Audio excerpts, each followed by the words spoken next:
relying on the case, it was contended by the learned counsel for the appellant that there is a presumption that parents will be able to exercise good care in the welfare of their children.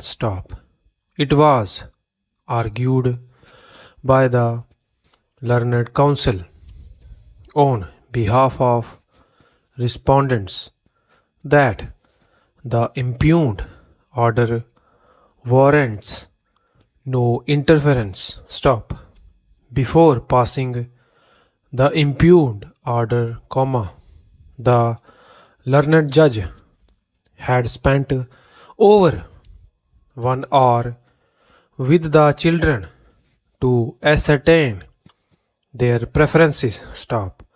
The children have been living with the respondents since their mother's death in June, 2006, as the High Court had stayed the order of the family court vacating the injunction order.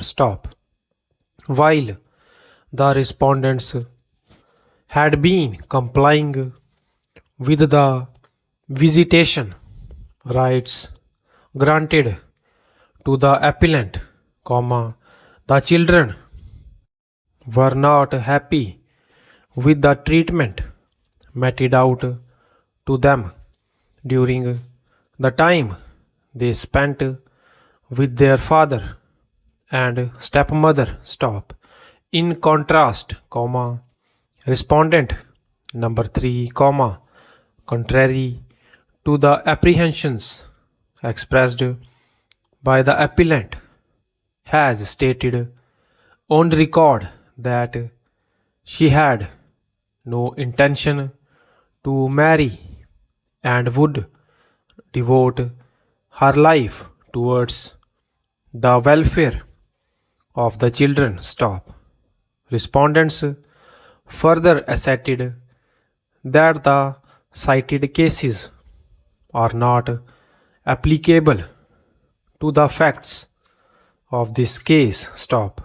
We have heard the learned counsel for both the parties and examined the impugned order of the High Court and also the orders passed by the family court.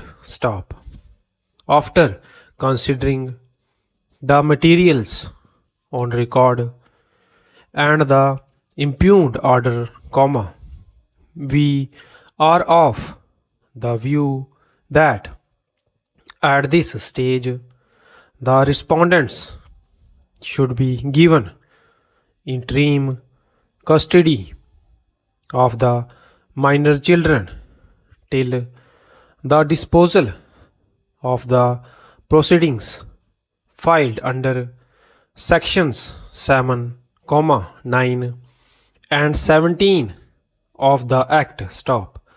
Section 12 of the Act empowers courts to make such order for the temporary custody and protection of the person or property of the minor as it thinks proper.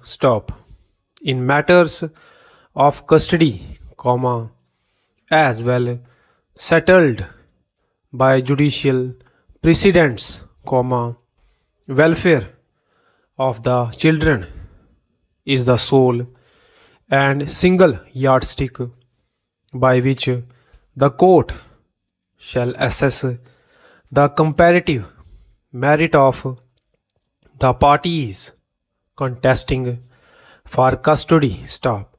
This court had observed in this decision that custody orders by their nature can never be final, However, before a change is made, it must be proved to be in the paramount interest of the children. Stop.